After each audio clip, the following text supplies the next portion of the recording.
Well, hello everyone. My name is Dr. Jean-Sébastien Rioux, and I'll be hosting today's webinar. I'm the Scientific Director of the International Policy and Trade Program at the School of Public Policy at the University of Calgary. Thank you all for joining us today. The School of Public Policy is Canada's leading policy school, known for our practical research and for bringing people together to discuss the important issues with experts, which is what we're here to do today. And I'm pleased to welcome you to this series of webinars hosted by the School of Public Policy to provide expert commentary on issues that are affecting all of us these days. If you have to leave early, we do post the recordings of our webinars on our YouTube channel. So please like and subscribe, as they say. The topic of today's webinar is the COVID-19 as a tool of information confrontation, Russia's approach. Our speaker today is Dr. Sergey Sukhankin. He's a fellow at the Jamestown Foundation, an advisor at the Gulf State Analytics Institute, both at Washington, D.C., and an associate expert at the International Study for Policy Studies in Kiev. His areas of scientific interest primarily concern socioeconomic developments in the Baltic Sea region, Russian information and cybersecurity, and the development of Russian private military companies as an instrument of power economics. From November 2018 on, he's been heading a project called War by Other Means in Washington, D.C. Dr. Sukhankin has consulted with top institutions such as the European Parliament in Brussels, the Canadian Security and Intelligence Service in Ottawa, and the Defense Analytics Institute in Washington, D.C. For our format today, Dr. Sukhankin will take about 10 minutes to give a briefing on the issue, and then I'll open it up for audience question and answers. Please type your questions in the Q&A box below, and I will ask them to our speakers and try to, sometimes we get so many questions that I'll try to combine them together in similar topics. So now, without further ado, I'd like to turn this webinar over to Dr. Sukhankin. Thank you for joining us today. Thank you very much, Jean-Sébastien, and this is my great pleasure to be here. Yes, here are my slides. So today I will be speaking about Russia's use of COVID-19 as a tool of information confrontation. One thing that I want to note from the very beginning is that the coronavirus, as known as COVID-19, originated from the Chinese city of Wuhan, from one of these so-called wet markets. However, starting this issue and starting the Russian approach to the issue, I found out that the way how Russia's information outlets, how they construe the issue is somewhat different. One thing that I want to clarify from the very beginning is that this approach, this use of viruses as a tool of misinformation or disinformation is nothing new to the Russia's or to the Soviet practices. In fact, in order to understand Russia's current behavior, we need to go back to the 80s, to 1983 and Operation Infection, which was one of the most successful information operations ever conducted by the Soviet Union. When the emergence and the spread of HIV/AIDS was ascribed to the United States, later on in the 1990s, as you can see here, Mr. Primakov actually debunked this kind of fake news, this disinformation. But in fact, many people in Russia and in other countries, they still do believe that HIV/AIDS or some other deadly diseases or deadly viruses, they originate from the Western world and were purposefully spread by the Western countries. Now, speaking about COVID-19, Russia's approach is by far more complex, I would say, and sophisticated than the posture that was assumed by the Soviet Union in the 80s. What I did in my work, I subdivided Russia's disinformation approach onto three larger groups. The first one, which I called simple. As you can see on the left side of the screen, this is the type of rhetoric, this is the type of approach that is promulgated by information or disinformation outlets and anchors and speakers like Mr. Dmitry Kiselov, one of the chief propaganda managers in Russia now. This type of disinformation, it is built on the crudest facts, well, not facts, but distortion of reality, something that is designed specifically for the Russia's domestic audience, for those who do not want to take an alternative view, alternative opinion. So this is the simplest way. This is basically in many ways commensurate with what the Soviet Union did when they spread their disinformation to the Soviet public, to the domestic public. The difference is that in the 80s and the 70s, during the Cold War, the Soviet audience was basically bereft of the chance to look into other information sources. Today's situation is different, but unfortunately, the majority of Russians still believe, still follow the line that is promulgated by these disinformation outlets. But the second group of sources, the second group of outlets I defined as the tricky ones. And here we can see just two of them, but in fact there are many more, of course, as RT and Sputnik. These disinformation or misinformation outlets, they build their narratives on promoting narratives that could be called conspiracy theories. Something that not just ordinary people in Russia, in the Western world, in the Arab world believe, but also some politicians. And most importantly, what is the most worrisome element here is that these disinformation outlets, they give very simple answers to very complicated questions. And what they actually do, they take a piece of truth. So yes, COVID was created, something that does exist, but at the same time, they wrap this single element of truth into many layers of misinformation and disinformation. And in the end of the day, for uninformed or misinformed audience, readership, it is very difficult to ascertain, to understand whether this piece of news is truth or whether it is disinformation. And the third group of sources, which presents very interesting case study, is what I called the sophisticated, such as Valdai Forum and platforms like that, that spread very elaborate narratives. What they do not blame the United States, the European Union, Canada, or any other countries for creation of COVID, which is the case, by the way, with the simple and the tricky ones. What they do, they premise their ideas on a thesis that COVID-19 is in fact the turning point that shows the dilapidation, stagnation, and the approaching collapse of the Western world.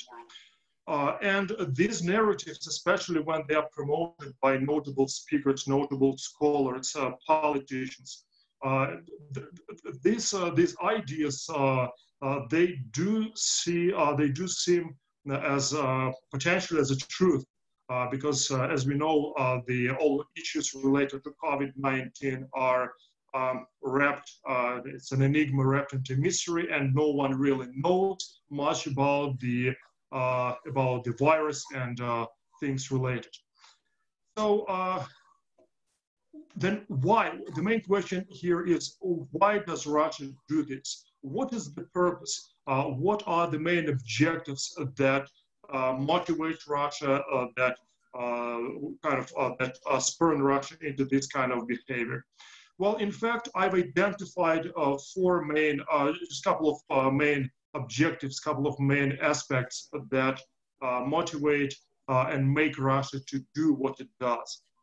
Well, the first reason, number one, something that again goes back to the Soviet period, when in the beginning of the Soviet Russia, it was allegedly called by Trotsky as Fortress Russia, and by Lenin as well, when the Soviet nascent Soviet propaganda tried to portray Russia as a besieged fortress, that stands against external forces, primarily the West, of course. And today, if we take a deeper look at socioeconomic and political situation in Russia, we can see that allegedly stable as it is, in many ways, Russia might be a colossus on the clay legs because the public discontent is brewing, it is growing. Just yesterday, we saw what happened in Vladikavkaz, and similar protests are kind of underway in other parts of Russia. This is coupled with the plummet of oil prices, the near collapse of the Russian ruble, and COVID-19, this external peril, this external threat, might be seen as actually used by the Russian authorities as this consolidating element. When the Russian side says that it is the West that is there to blame, that they actually created this and trying to do whatever they can to get Russia back in the 90s when it was allegedly on its knees. Basically, this is one motivation. This is one main reason. The second reason is it is broader, and it is premised on Russia's political and economic relations with China. On the left side of the monitor, you can see perception of, which is quite widespread in Russia, the way how Russia sees the world. In these narratives, Russia sees the world as a potential future alliance between Russia and China. And on the right side of the monitor, you can see basically the one of the main routes that China attempts to use, wants to use, and Russia wants to capitalize on its geography, on its capabilities.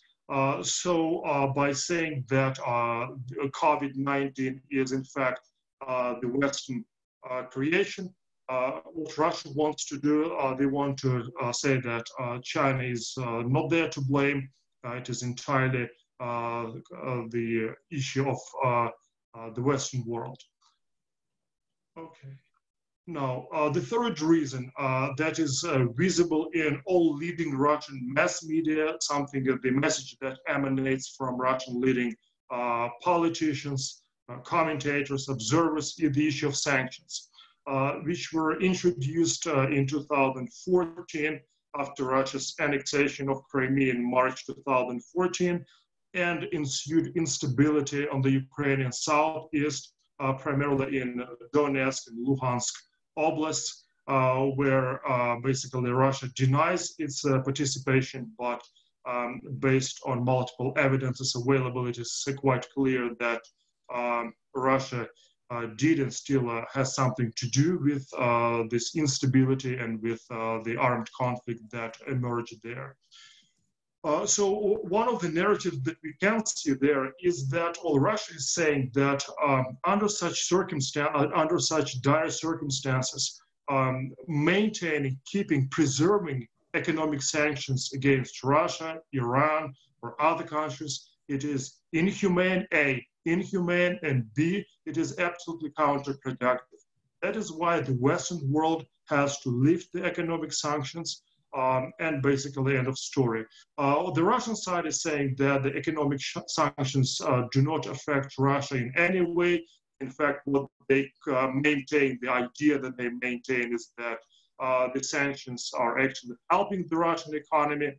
But in fact, this is not the truth. Deeper analysis of Russian current economic situation in Russia, it shows that the Russian economy is indeed and has been severely harmed by the Western sanctions. And one of these objectives is basically, as I said, to lift this, for the West to lift these economic sanctions against Russia.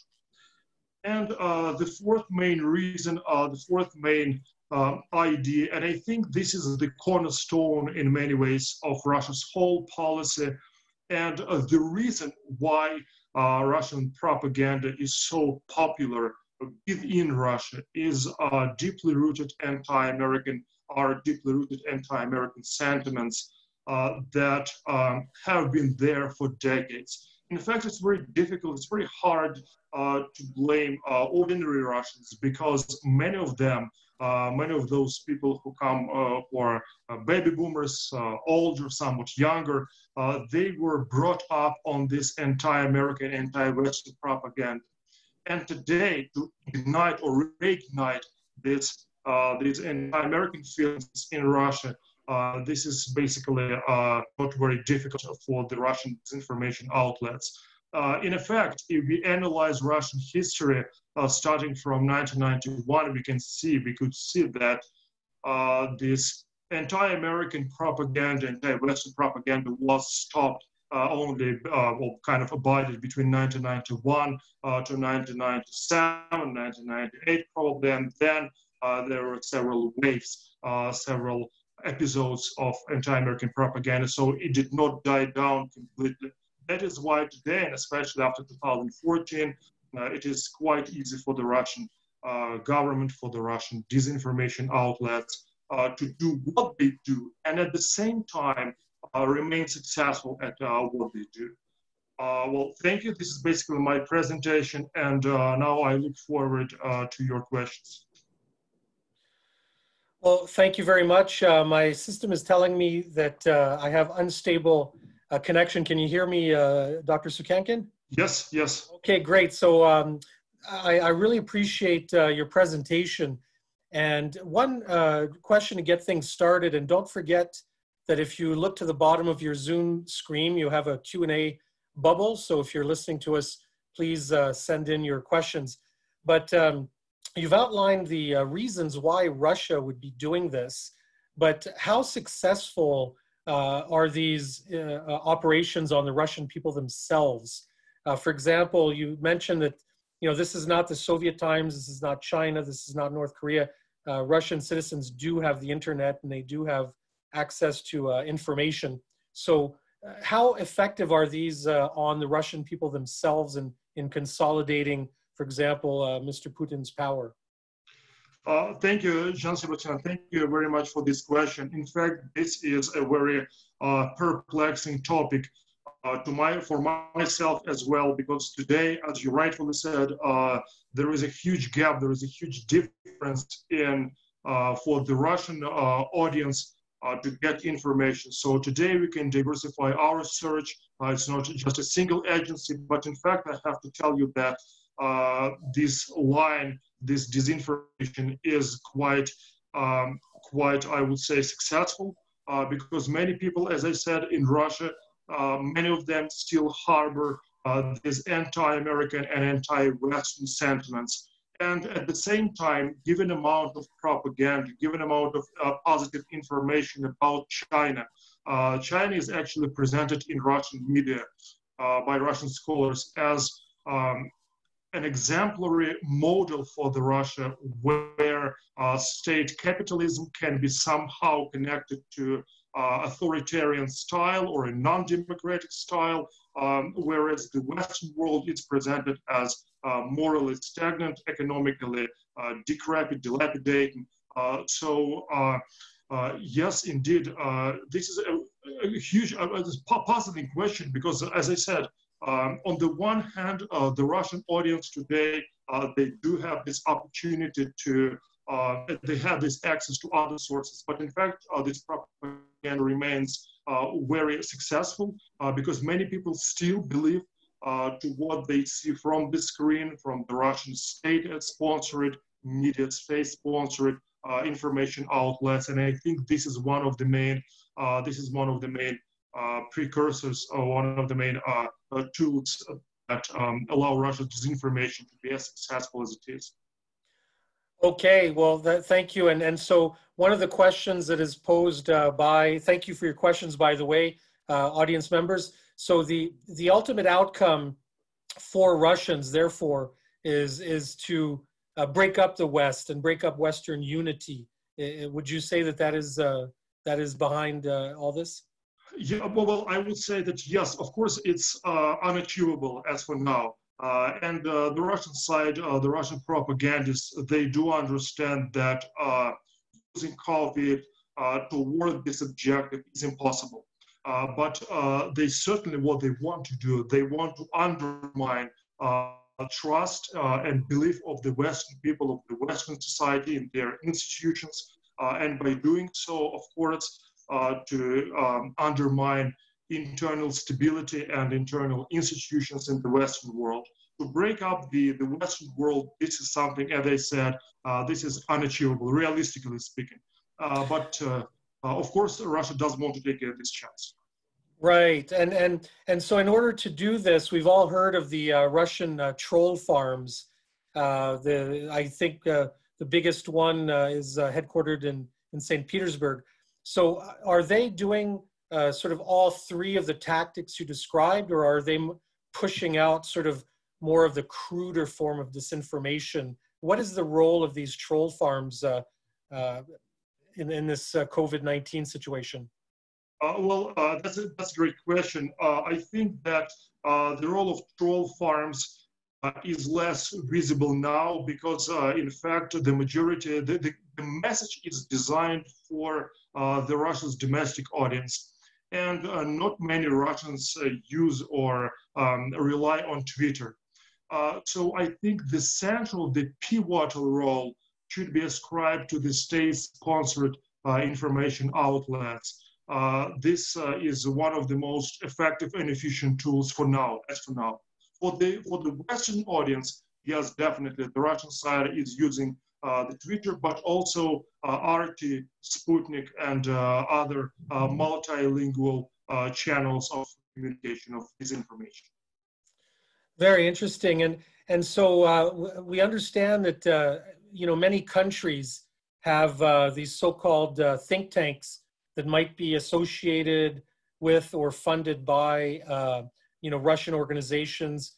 There are experts, quote unquote, that are hired by news outlets like Russia Today.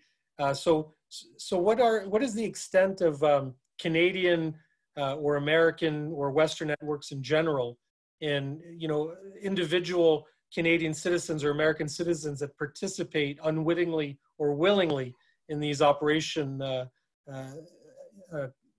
What is the role of these people? Yeah, thank you. Well, I think that a dividing line between American and Canadian citizens should be drawn because Russia's information onslaught that we have seen starting from 2014, it was more directed against the United States and some countries within the European Union. I'm not talking about Ukraine or these countries. Canada occupies marginal attention, as for now, as I actually argued in one of my works for the School of Public Policy.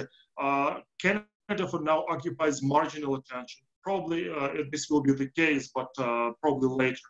I think that the role of think tanks in this disinformation should not be overrated because the majority, the ordinary public, they do not basically get their information from think tanks. What they use are information outlets that allow a wider, broader coverage. Whereas think tanks, this is undoubtedly an important and interesting instrument of disinformation, but its target audience, it's of course somewhat different than what I was referring to.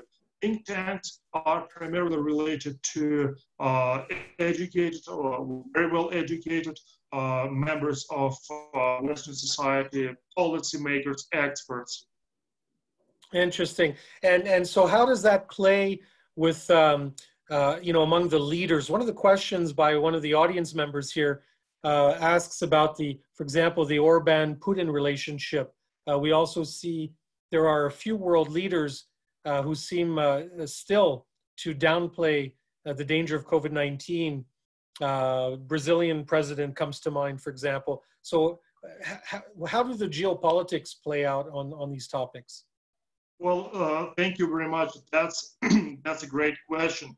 I don't think that behavior of Orban or the Brazilian president is we should be looking for a direct correlation to Russia or to Putin. I think this is an internal issue, internal pretext that is used by these countries, by these leaders to boost their own power. Speaking about Russia, yes, indeed, Russia has used, and one thing that I did not mention, but something that we should keep in mind is that Russian propaganda and disinformation goes well beyond Twitter, Facebook, RT, or Sputnik. In fact, this is a complex combination of different measures, of different tactics, different strategies that encompasses such elements as direct and indirect corruption, large infrastructural projects, Russian private military companies that do not exist. The channels of disinformation, they are multiple. Let us take one example, which is Italy. This example, this case is trumpeted by Russian propaganda at different levels. And by doing this, the Russian side shows, well, first of all, they want to reach out to some Italian marginal politicians and to promote Russian ideas. But at the same time, for the domestic audience, the Russian side is saying that, look at Italy, look at the European Union. In fact, Russia and China are doing much better because their style of governance is, and the economic system is very different from what we can see in the European Union. Well, so what happens if one of the audience members asks, what if COVID does get really, really bad in Russia? So how do they position themselves to blame other countries or the West? How will that play out? Well, that's a great question, and we should actually see how this works. In fact, Russia is already experiencing huge problems indirectly linked to COVID-19. Primarily, this is related to the sphere of economics, because I've been reading some reports on Russia, on Russia's macro and microeconomics, and the unemployment is growing. The instability, especially in economically depressed regions, it is growing. So indeed, for the Russian side, it will be much more difficult to cover up to blame others. But this blame the United States or blame the West narrative, it is still very popular in Russia, and I think it is unlikely to lose its popularity. This has been proven by history, and not just distant history, but by some of the most recent events. For example, let's take 2014, Russia's actions in Ukraine and Crimea, the economic sanctions that were imposed by the West, caused economic difficulties within Russia, but the Russian government turned the picture completely upside down, saying that the economic crisis stems from the desire of the West to get Russia back to the 90s. And in fact, the message did work, more or less it did work. So I think that COVID-19, if things get really complicated in Russia, I think that the majority of Russians, they still go ahead, they still maintain the official discourse.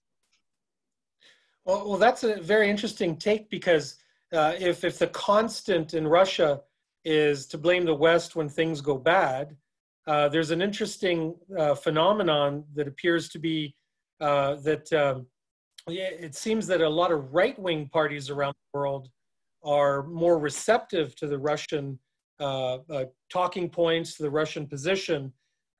So, only 30 years ago, it was the Soviet Union. So it's a very interesting juxtaposition where within Russia, blame the West as a constant, but in the West, there is more of an acceptance of Mr. Putin by right-wing governments. Is that a fair statement? John Sebastian, actually, that is a great question. And what I would add to this, yes, indeed, Russian propaganda is bought by Western far-right leaders. They are very susceptible to this. But another phenomenon quite interesting is that Russian propaganda and disinformation is equally popular among left-wing politicians. So as I said, Russian propaganda is very flexible. It can be adjusted to the changing realities. Let us take a look at Africa, what Russia does there. In fact, what Mr. Putin said during the Russia-Africa summit and the economic forum was that Africa has been suffering because of racism and Western behavior, but at the same time, the message Russia streams to already mentioned Hungary, Romania, and some other countries is that because of migrants, because of unwarranted, newcomers, their economies are stagnating, their institutions are getting weaker. So this is an interesting paradox when the Russian disinformation, when Russia's position is equally appealing to both left-wing parties and right-wing parties. And this is, I think, one of the main virtues, one of the main strengths of Russia's disinformation.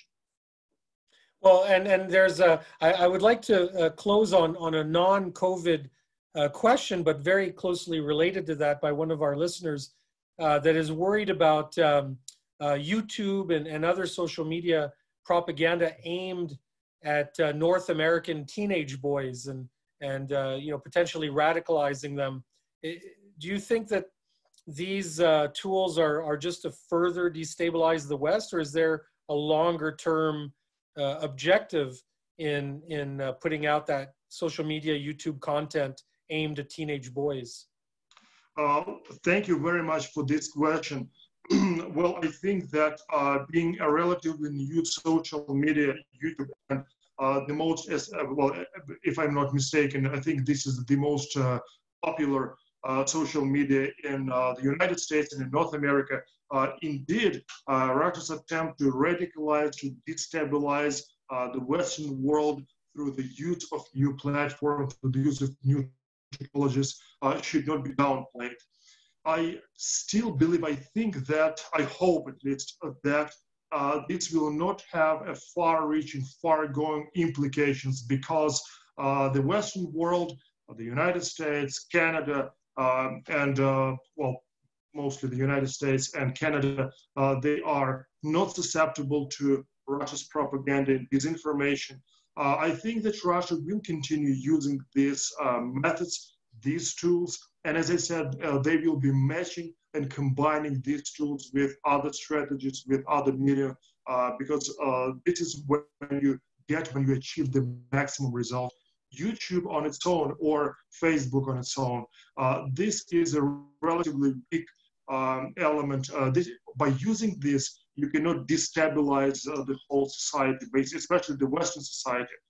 But by using a plethora of other tools, a number of other mechanisms, I think that Russia could at least try to achieve certain results. Well, that's fascinating. And again, to the audience members, I want to apologize for having lost my video. I hope that I wasn't a victim of any Russian hacking or anything like that because of the topic today. But we've reached the 12:33 mark, and a fascinating presentation, excellent questions. I want to thank you, Dr. Sukhankin, for providing your insight today. And thanks to our audience for joining us. The School of Policy will be hosting regular webinars on a variety of topics. The next one is held this coming Thursday at noon on the topic, the demographics of the COVID virus. Very interesting. Finally, I want to thank the School of Public Policy's events team for putting these webinar schedules together. I want to thank all our experts for agreeing to participate in this very interesting series. And I want to remind our audience that Dr. Sukhankin recently published an analysis paper on this very issue on the School of Public Policy website. So please go see his paper. And I believe that Lindsay, our events person, did send out the link to that in your chat box. So thank you very much, Dr. Sukhankin. Thanks, everyone. Have a safe day, and we'll see you on Thursday at our next webinar. Thank you.